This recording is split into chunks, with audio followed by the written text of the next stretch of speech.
Hi everyone, it's Zandile here, and welcome to the Miss Masombuga channel. So this video is part one of a breakdown of Thomas Sankara's political orientation speech of 1984. Also, please note a lot of the names have been butchered in this video, so please forgive that. No disrespect is meant. And as usual, don't forget to like, comment, subscribe, and share. Thank you.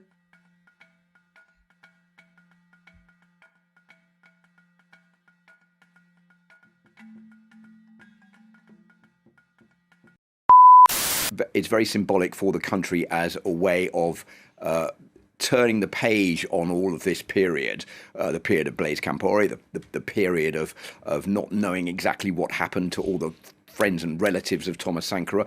Remember that even his remains have not been even handed over to the family yet, so they can bury them in a specific place so that then they can go and pay their respects to him. On September 21, 1866, the United States Army formed the segregated African-American 10th Cavalry Regiment in Fort Leavenworth, Kansas. Given the name Buffalo Soldiers by the Native American tribes during the Indian Wars, the name was eventually used to refer to all the black regiments formed after 1866. Over 100 years later, in 1978, Raggae legends Bob Marley and the Wailers and Noel King Sporty Williams wrote and recorded the song Buffalo Soldier, a history lesson on the plight of black enslaved people being used by the United States to build the country that continued to oppress them, as many of the Buffalo Soldiers were enslaved Africans used by the Army to assist in the American campaign to colonize Native American lands in the American West. The protest song became a cry of black resistance and survival upon its 1983 release and sat at the #1 position on the South African singles charts on Thursday, the 4th of August, 1983. On that same date, the 4th of August, 1983, Donna Summer topped the R&B charts with the song.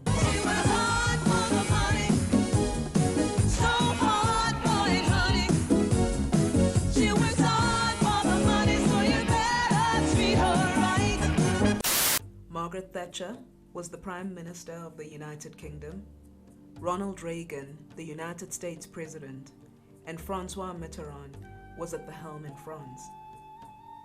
In South Africa, the Prime Minister was P.W.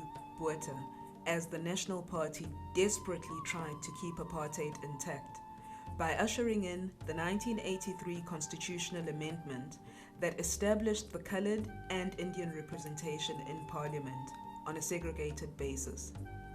Still no Africans though. There were also a lot of bombings. Seriously, look it up.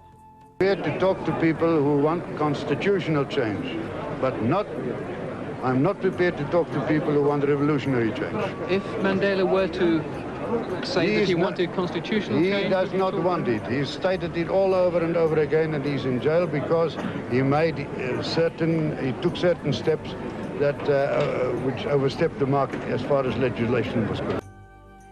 It was the Chinese Year of the Pig, and Every Breath You Take by the Police topped the US charts, while the late great trumpeter and singer Louis Armstrong would have been celebrating his 82nd birthday had he still been alive. 10 years later, on 4 August 1993, Rwanda would sign the Arusha Accord in an effort to end the Rwandan civil war that had been raging for 3 years. However, as Bob Marley and the Wailers' 1983 album, Confrontation, continued to highlight the plight of the Buffalo Soldiers and all African people, the country of Upper Volta was in the midst of a series of military coups that had been galvanized by the 1980 coup, where Colonel Say Zerbo took control of the country. Zerbo was ousted by Colonel Gabriel Yorian 2 years later, and Major Jean-Baptiste Ouedraogo was chosen as president by the newly formed Council of Popular Salvation, the CSP. with the popular and politically experienced Thomas Sankara elected as Prime Minister in January of 1983. Due to differing ideologies and Ouedraogo's seeming commitment to colonial France's involvement in Upper Volta, May 1983 saw Thomas Sankara, a revolutionary Marxist who believed that Upper Volta did not need colonial masters, placed under house arrest, which led to a subsequent coup led by Captain Blaise Compaoré on 4th August 1983, known as the August Revolution. Exactly 1 year later, Upper Volta, a former French colony that was declared independent from France in 1960, was renamed Burkina Faso, meaning Land of Upright Men. Thomas Noel Sankara was a Burkinabe military officer, Marxist revolutionary, and Pan-Africanist president with an extensive military and political history, even at a young age. Upon installation, he immediately created the National Council of the Revolution, the CNR. He gave a speech on national radio, declaring the overthrow of the CSP and stating that the purpose of the coup was to transfer power from the hands of the voltaic bourgeois allied with imperialism into the hands of the alliance of popular classes that make up the people. This speech has become known as the political orientation speech. It was during this speech that he outlined who constitutes the enemies of the people, enemies he believed revealed themselves during the May 17th events that saw him placed under arrest by the Ouedraogo regime. Sankara separates the categories between outright enemies and enemies by necessity. This video will deal with the outright enemies, who consist of the following classes. First are the imperialists.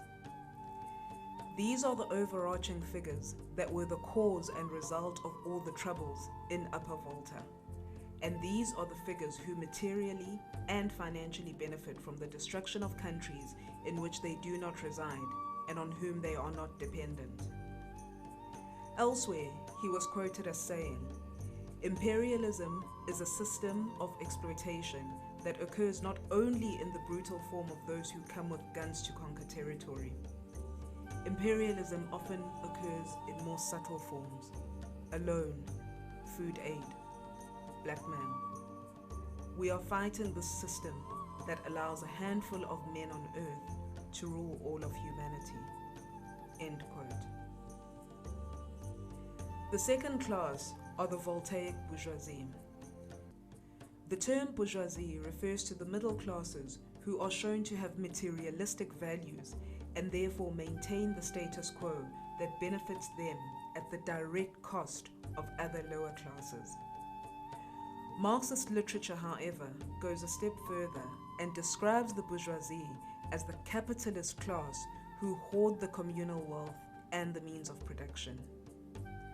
This class can be divided into three groups, namely the state, commercial, and middle bourgeoisie. The state bourgeoisie have enriched themselves through political monopoly and used state resources to accumulate wealth through the exploitation of workers, and would use state resources to frustrate any revolutionary transformation that is in favor of the people.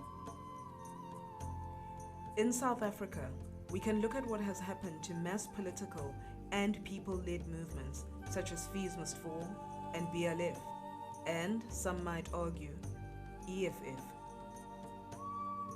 Second in the bourgeoisie class, Sankara names the commercial bourgeoisie, who are tied to imperialism through business and economic activity via numerous bonds.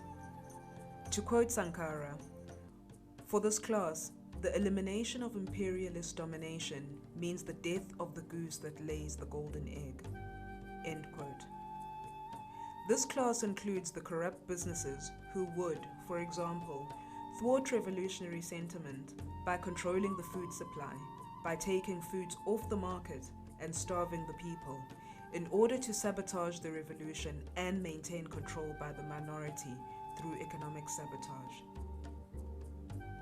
Finally, the middle bourgeoisie are those within the bourgeoisie who have ties to imperialism but compete with imperialists for market control. In other words, the control of the wealth of the country. What makes this class of bourgeoisie particularly dangerous is that they would favor revolution, but not because they wanted the people to own the means of production, but because their aim is to hijack the revolution and look revolutionary, while all they wanted was to practice imperialism with black faces once that revolution was successful. The third class consists of the revolutionary forces. These are the people who base their power on the traditional feudal type structures of society. They were able to put up resistance to colonialism, but have then joined in supporting the bourgeoisie in oppressing the people. Quote, "These forces have put the peasant masses in the position of being a reservoir for votes to be delivered to the highest bidder." End quote. As an example, imagine a chief who has influence being given property and livestock as a communal resource. Imagine then that this chief outwardly supports the party who provided these resources and actively commands the villagers to vote for that party by discouraging any opposition, despite the fact that he is supposed to be a custodian of these resources on behalf of those same villagers. In order to protect what this class believes to be their interests, they would rely on declining and decaying values of traditional culture that still endure mostly in the rural areas in order to oppose the efforts to achieve economic and cultural emancipation of the peasants. It is of critical importance that all Africans be well versed in the words, the work, and the life of Thomas Sankara. Although he was in charge of Burkina Faso for a total of just 4 years before being assassinated, his achievements have a direct impact on South Africa and its post-colonial environment. Thomas Sankara himself said, "When the people stand up, imperialism trembles." And the current state of Africa proves that when the African people stood up, imperialism indeed trembled, and direct colonialism ended. Unfortunately, imperialism became even more relentless and even more ruthless. Leading a truly people-led revolution, Sankara's faith in the power of the people saw infant mortality fall from 208 for every 1,000 live births to 145, as well as the curb of parasite-induced river blindness. He also oversaw the running of literacy programs that aimed to end the 92% illiteracy rate, led efforts to end the subjugation of women, and nationalize the land. Furthermore, 2.5 million children received vaccinations, and Burkina Faso led the world in acknowledging the HIV/AIDS epidemic. It is no surprise then that after his rise and assassination, imperialists sought to pacify the power of the people of South Africa by installing a messiah a mere 3 years later. They simply could not afford another people-led movement.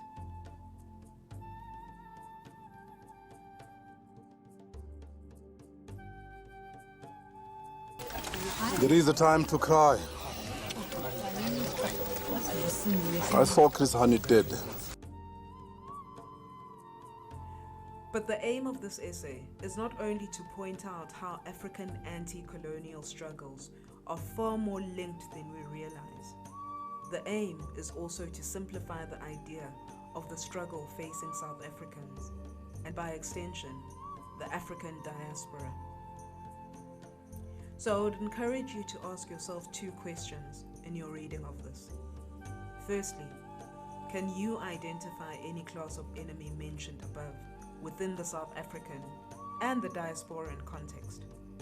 And secondly, and much more importantly, do you fit into any of these categories? Thanks for watching.